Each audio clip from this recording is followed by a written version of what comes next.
இன்றைக்கு நாம் தியானிக்க இருக்கிற வசனம் சங்கீதம் 16ஆம் அதிகாரம் 8வது வசனம். கர்த்தரை எப்பொழுதும் எனக்கு முன்பாக வைத்திருக்கிறேன், அவர் என் வலது பாரசத்தில் இருக்கிறபடியால் நான் அசைக்கப்படுவதில்லை. இந்த சங்கீதம் 16ஆம் அதிகாரம் தாவீதுடைய சங்கீதம். இதில் தாவீது சொல்கிறார், கர்த்தரை எப்பொழுதும் எனக்கு முன்பாக வைத்திருக்கிறேன்.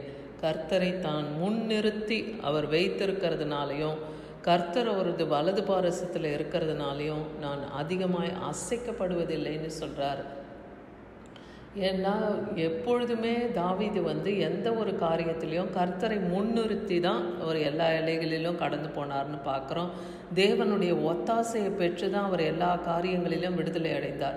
அப்போ இன்றைக்கு நாம் கர்த்தரை எப்பொழுதும் நம்முடைய காரியத்திலே முன்னிறுத்தி அவர் நம் வலது பாரசத்தில் இருக்கும்படியாக வைத்து நாம் நம்முடைய வாழ்க்கையில் எல்லா முடிவுகளையும் எல்லா சூழ்நிலைகளையும் எல்லா காரியங்களிலும் நாம் அவரை முன்னிறுத்தி நடப்போமானால் நாமும் அதிகமாய் அசைக்கப்பட மாட்டோம், கர்த்தருக்குள்ளாக நிலைத்திருப்போம்.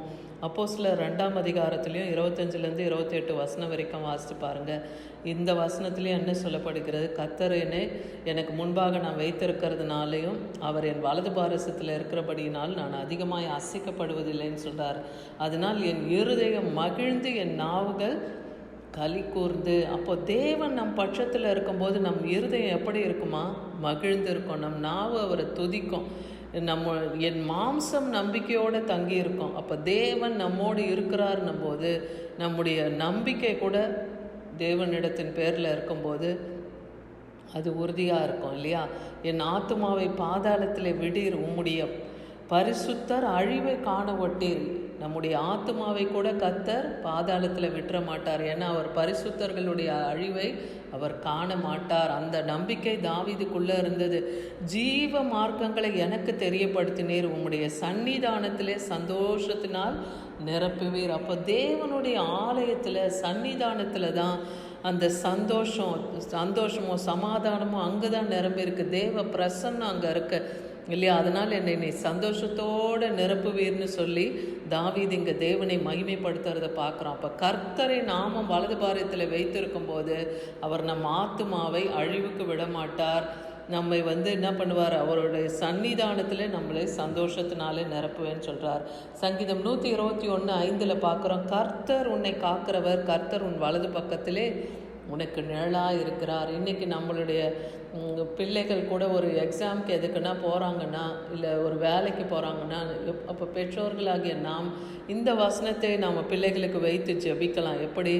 கர்த்தர் உன்னை காக்கிறவர், அவர் உன் வலது பக்கத்திலே உனக்கு நிழலாக இருந்து உனக்கு சகாயத்தை பண்ணுவார், உன்னை எழுத பலன் கொள்ள செய்வார், இந்த இன்டர்வியூ உன்னை அட்டன் பண்ணுறதுக்கு அவர் கிருபை செய்வார்னு சொல்லி பிள்ளைகளுக்கு நாம் இந்த வசனத்தை வைத்து ஜெபிக்கலாம். இல்லை நாம் ஒரு காரியத்தில் இறங்கி செயல்படும் போதும் கர்த்தரை நம் வலது பாரத்தில் வைத்து நாம் முன்னே செல்லும் பொழுது கர்த்தர் நம்மோடு கூட இருந்து ஒத்தாசை பண்ணுவார். சங்கீதம் 62:6 பாருங்கள், அவரே என் கண்மலையும் என் ரட்சிப்பும் என் உயர்ந்த அடைக்கலமானவர், நான் அசைக்கப்படுவதில்லை. அப்போது நம்ம கர்த்தரை கண்மலையான கிறிஸ்து இல்லையா? அவர் அந்த கண்மலையின் மேலே நம் நம்பிக்கை வைக்கணும்.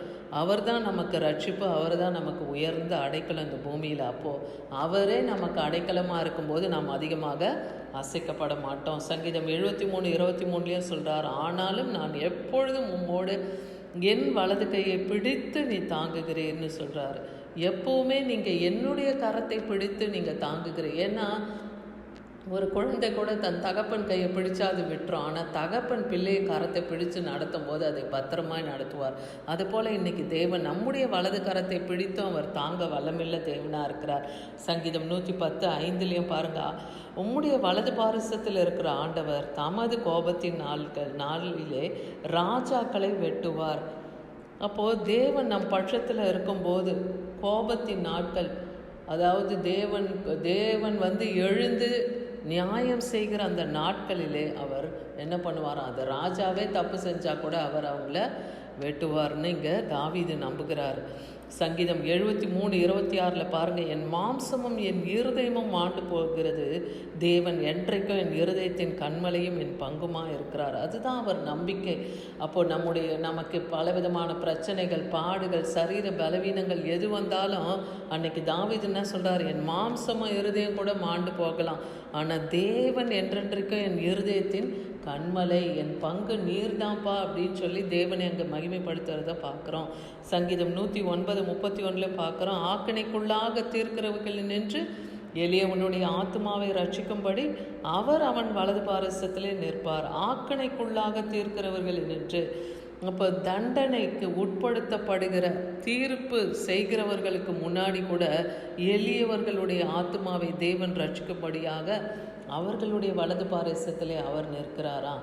எளியவர்களையும் சிறுமைப்பட்டவர்களையும் விதவைகளையும் திக்கற்றவர்களுடைய வழக்கை தேவன் விசாரிக்கிறார். திக்கற்றவர்களையும் எளியவர்கள் மேலே அவர் கிருபையுள்ள தேவனாக இருக்கிறார், அவர்களுக்கு தயவும் இரக்கத்தையும் செய்கிறவராக இருக்கிறார் என்பதை நாம் இந்த வசனத்தின் மூலமாக அறிந்து கொள்ளலாம். அப்போ தீர்ப்பு நமக்கு அந்த மாதிரியான ஆக்கினை தீர்ப்புன்னா தண்டனை ஒன்றும் வராதபடிக்கு எளியவர்களுடைய ஆத்மாவை ரட்சிப்பேன்னு சொல்கிறார்.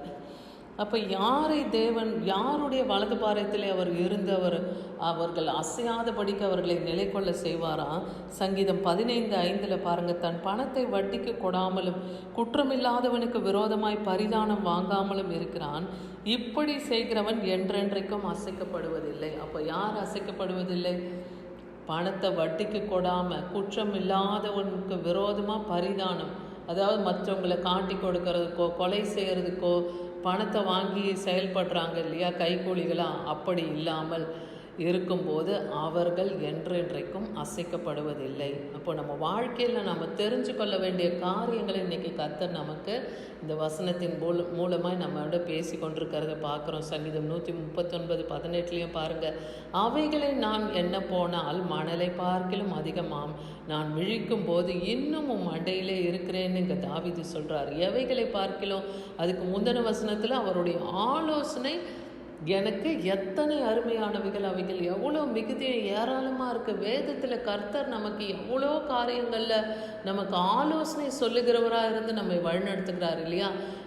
சங்கீதம் 8:32 என்ன சொல்லுது, நான் உனக்கு போதித்து நீ நடக்க வேண்டிய வழியை உனக்கு காட்டுவேன், உண்மையில் என் கண் வைத்து உனக்கு ஆலோசனை சொல்லுவேன்னு சொல்கிறார். இன்றைக்கி நம்மளுடைய வேலைகள், நம்மளுடைய பிரச்சனைகள், பாடுகள், வியாதி, பலவீனங்கள் எதில் நாம் திகைத்து போய் இருந்தாலும் கர்த்தர் எனக்கு நமக்கு ஆலோசனை வேதத்தின் மூலமாய் கொடுத்து அருமையாய் நம்மை அவர் வழிநடத்த வல்லவர். இன்றைக்கி நமக்கு போதித்திருக்கிற இந்த ஒவ்வொரு வார்த்தையும் நீங்கள் தியானித்து பாருங்கள்.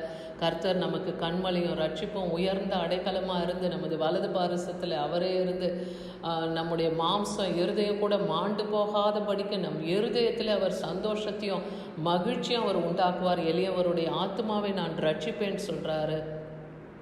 அப்போ நாம் செய்ய வேண்டியது, நம்ம பணத்தை வட்டி கொடாமல் குற்றமில்லாதவனுக்கு விரோதமாக பரிதானம் வாங்காமல் இருக்கும்போது நாம் அதிகமாக அசைக்கப்படுவதில்லை என்ற ஒரு ஆலோசனையும் நமக்கு இன்றைக்கி கொடுக்குறார். நம் வாழ்க்கையில் இன்றைக்கி இந்த மாதிரியான சூழ்நிலை இருக்குமானால் நம் தேவனிடத்தில் நம்ம ஒப்பு கொடுத்து இந்த காரியங்களெல்லாம் ஒப்பு கொடுத்து என் நிலையிலேருந்து இந்த காரியங்களை நீக்கி போடுங்க இசப்பான்னு சொல்லி நாம் ஜெபிக்கும் போது, அவரை நாம் முன் வைத்து ஓடும் போதும், அவரை நம் வலது பாரசத்தில் வைத்து நாம் எப்பொழுதும் நம்முடைய வாழ்க்கையில் கடந்து போகும்போது நாமும் ஒருபோதும் அசைக்கப்பட மாட்டோம்.